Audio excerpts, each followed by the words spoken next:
Scrolling through social media, you might suddenly see foreign food influencers absolutely losing their minds over a brand new culinary discovery. However, locals watching these viral videos are usually just laughing. Today, we explore 10 Canadian foods that recently blew up abroad, but we have eaten for decades. Please give this video a friendly like and kindly subscribe. Poutine. Have you ever watched an international chef aggressively try to elevate a messy pile of fries? Over the last few years, high-end restaurants across the globe have suddenly discovered the absolute magic of poutine. From London to Tokyo, you will now find trendy food trucks charging premium prices for this ultimate late-night comfort meal. However, anyone from Quebec knows that true perfection requires zero culinary pretension. Created in rural diners during the late 1950s, the authentic recipe relies on three highly specific, non-negotiable components. First, you need thick, rustic potatoes fried until perfectly crispy outside and violently soft inside. Second, the cheese must be fresh, squeaky, unaged white curds that hold their firm shape under extreme heat. Finally, everything is completely smothered in a dark, peppery, incredibly savory brown chicken and beef gravy. The recent viral trend abroad involves adding luxurious ingredients like truffle oil, lobster meat, or expensive braised duck. I personally think this is the most overrated part of the international hype. Adding fancy proteins completely ruins the beautiful, cheap simplicity of the original dish. The sheer joy of eating this messy masterpiece comes from the intense textural contrast between the hot, melting sauce and the cold, rubbery dairy. We have proudly consumed this sloppy, magnificent carbohydrate mountain in freezing hockey arenas for well over half a century. Watching wealthy tourists treat it like a brand new gourmet revelation is incredibly amusing, proving that brilliant blue-collar survival cooking eventually conquers the entire culinary world. You truly do not need expensive truffles to make a potato taste absolutely spectacular after midnight. Hawaiian Pizza.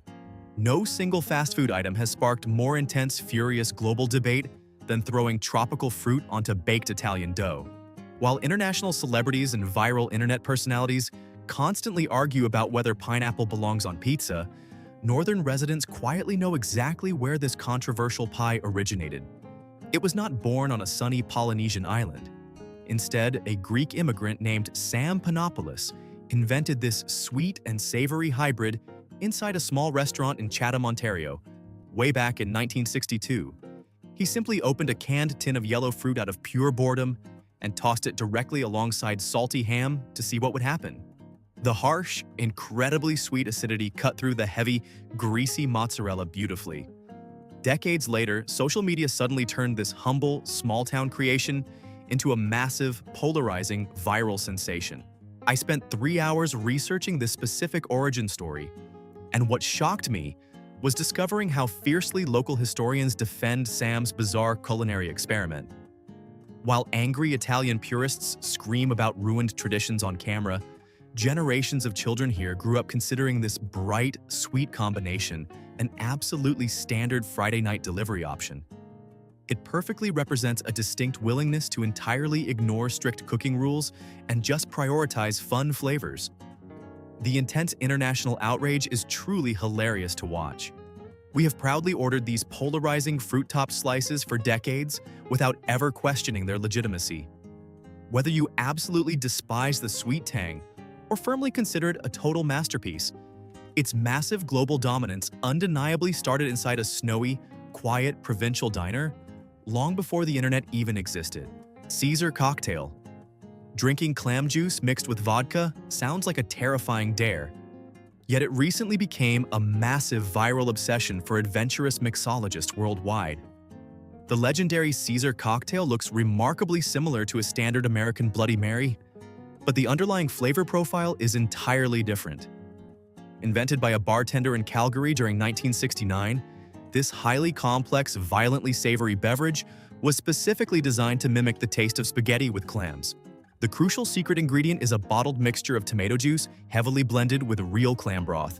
To this deeply salty, oceanic base, bartenders aggressively add clear vodka, sharp Worcestershire sauce, and a fiery dash of hot sauce.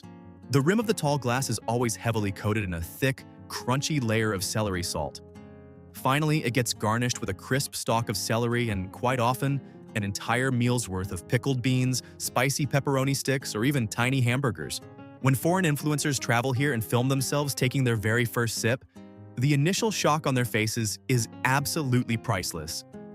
They anticipate a simple, spicy vegetable drink and are immediately hit with an intense, meaty, oceanic wave of pure umami. It took the global cocktail scene several decades to finally appreciate this wildly savory masterpiece. Meanwhile, it remains our absolute undisputed champion of weekend brunch remedies. We confidently consume millions of these spicy, clam-infused glasses every single summer, completely unfazed by how deeply bizarre the ingredient list sounds to absolute strangers. The complex, briny finish makes standard tomato cocktails taste incredibly flat and boring by comparison. It is practically a religion. Sushi pizza. Walking through downtown Toronto in the early 90s, you might have stumbled upon a deeply strange, highly innovative fusion dish that TikTok recently discovered. Sushi pizza has absolutely nothing to do with Italian baking, yet it completely hijacked the famous circular presentation. Created by a Japanese chef adjusting to North American palates, this dish replaces soft dough with a thick, dense patty of sticky white rice. This rice disc is aggressively dropped into a hot fryer until the exterior forms a spectacular, violently crunchy golden shell, while the interior remains wonderfully soft and chewy. The hot, oily base is then thickly smeared with a heavy layer of spicy mayonnaise. Finally, chefs elegantly drape fresh, raw slices of premium salmon, tuna, or crab directly over the top, finishing the masterpiece with bright green avocado, salty fish roe, and sharp sliced onions. When this texturally chaotic dish recently hit international social media feeds, foodies abroad lost their collective minds over the bizarre crunch. People in massive coastal cities rushed to recreate the viral sensation, assuming it was a brand new contemporary invention. The truth is, we have been happily slicing these heavy, deep-fried rice pies into neat triangular wedges for decades. The brilliant collision of hot, greasy starch and cold, delicate raw fish is incredibly satisfying. It firmly represents the absolute best kind of multicultural culinary evolution. Watching the entire globe suddenly marvel at our beloved, crunchy, mayonnaise-soaked weekend takeout order brings a very distinct, knowing smile to anyone who grew up enjoying this genius local creation. Ketchup chips. Opening a crinkly foil bag to reveal violently red, heavily powdered potatoes is a uniquely northern joy that recently bewildered the entire internet. Ketchup chips are an absolute cultural titan that somehow remained completely trapped inside our borders for an astonishingly long time. Over the last few years, viral videos showing Americans desperately ordering expensive bags online just to taste the bright red dust have flooded various platforms. They expect a plain potato chip gently flavored like a fast food condiment packet. Instead, they get violently hit with a highly complex, fiercely aggressive wave of acidic vinegar, sweet tomato, pungent garlic, and sharp onion powder. The intense seasoning completely stains your fingertips a bright, unmistakable crimson color that requires serious scrubbing to remove. Created during the 1970s, this chaotic flavor profile brilliantly mimics the exact experience of eating a heavily salted diner fry dipped directly into tangy ketchup. It delivers maximum, unapologetic savory intensity. While foreign taste testers initially recoil at the aggressive sweetness, their immediate second reaction is usually sheer, unstoppable addiction. We absolutely love watching tourists experience this confusing, glorious flavor journey in real time. Eating these brightly colored, heavily dusted snacks during a summer road trip is a fundamental rite of passage here. The massive global shock surrounding their existence simply proves that sometimes the absolute greatest junk food inventions are quietly kept completely secret from the rest of the hungry world. We definitely hid this masterpiece well. You truly cannot eat just a single handful without turning your hands totally red. BeaverTails. Why would anyone ever name a delicious baked good after a large aquatic rodent?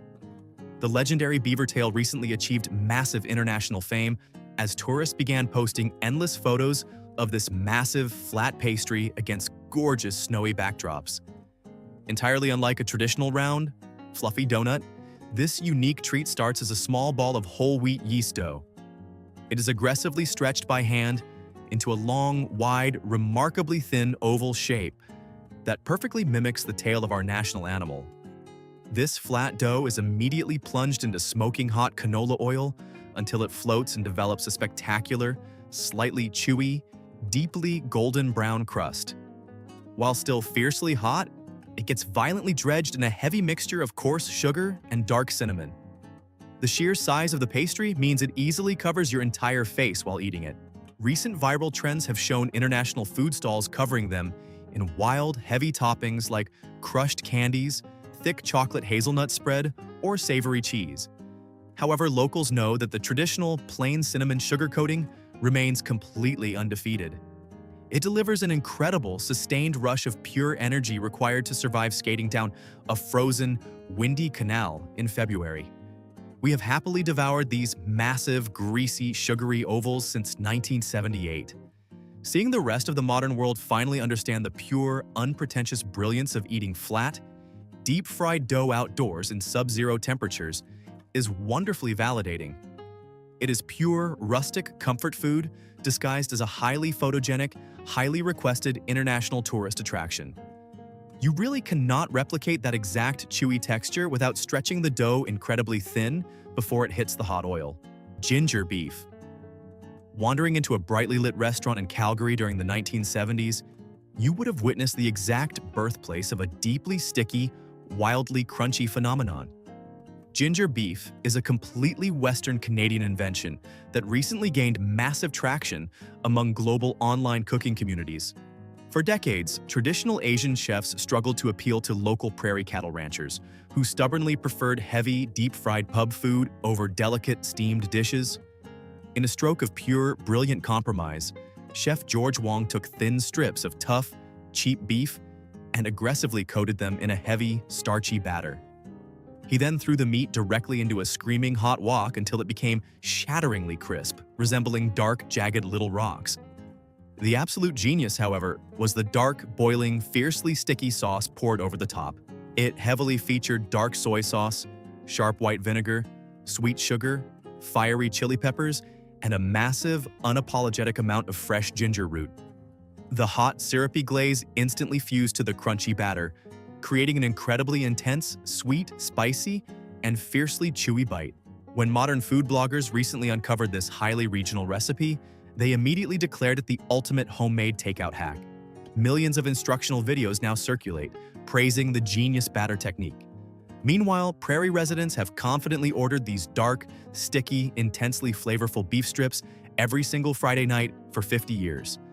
It is a spectacular example of cultural adaptation that perfectly bridged two entirely different culinary worlds, resulting in a massively beloved, incredibly satisfying regional classic.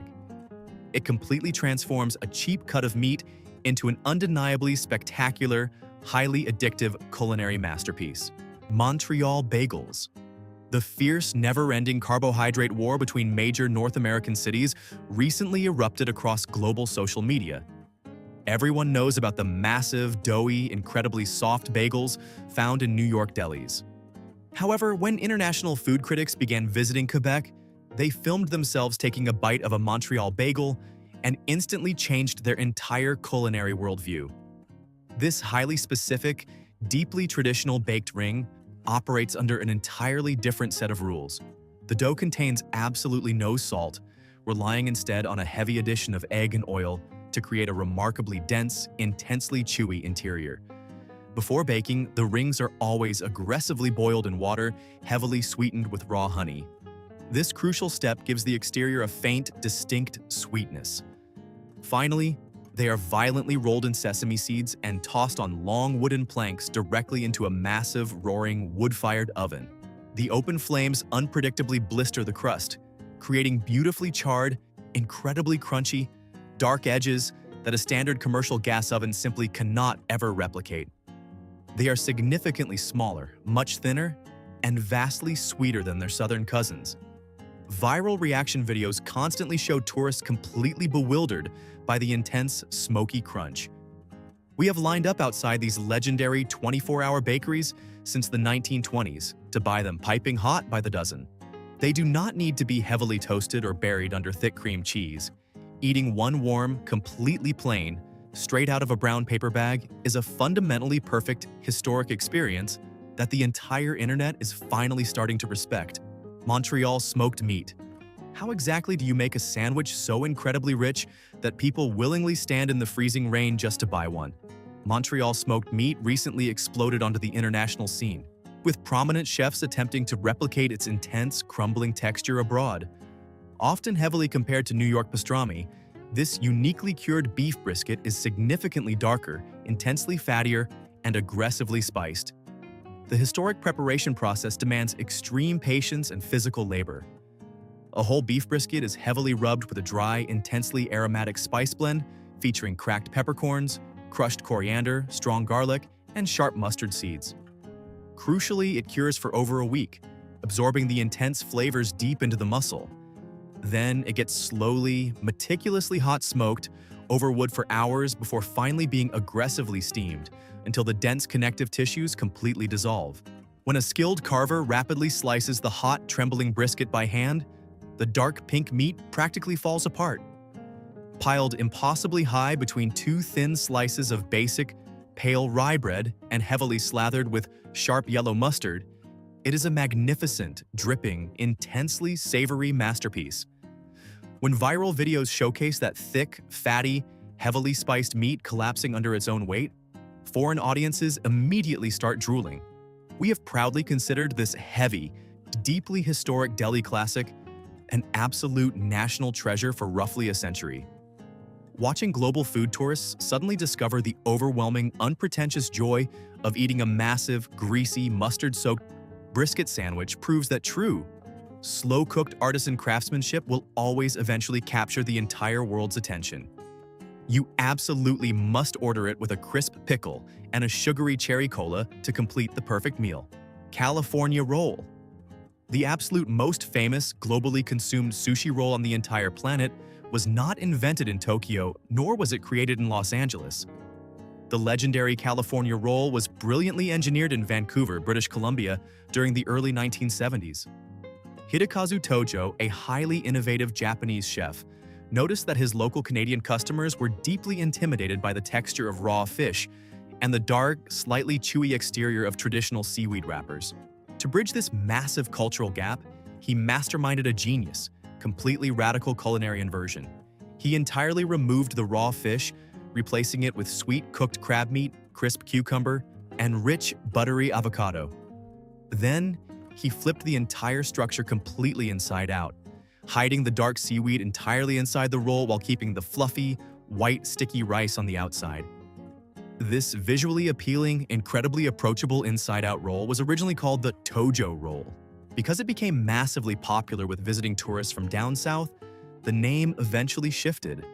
Today, this exact creation dominates thousands of international grocery stores and viral sushi-making tutorials. It single-handedly introduced millions of hesitant Westerners to the broader world of Japanese cuisine. While the globe views it as a basic, universal starter item, locals know it represents an incredibly clever, highly specific piece of regional adaptation. As an AI tracking global food trends, I spent hours analyzing this, and seeing the absolute worldwide dominance of this specific invention is genuinely inspiring. It remains our most surprisingly influential, totally misunderstood contribution to the massive global takeout industry. From intensely powdered potato chips to deep-fried rice patties, these local staples completely conquered the massive global internet. It is incredibly fun watching foreign tourists finally discover the exact comfort foods we grew up eating. Which of these viral Canadian dishes is your absolute favorite? Let me know down below, and please subscribe.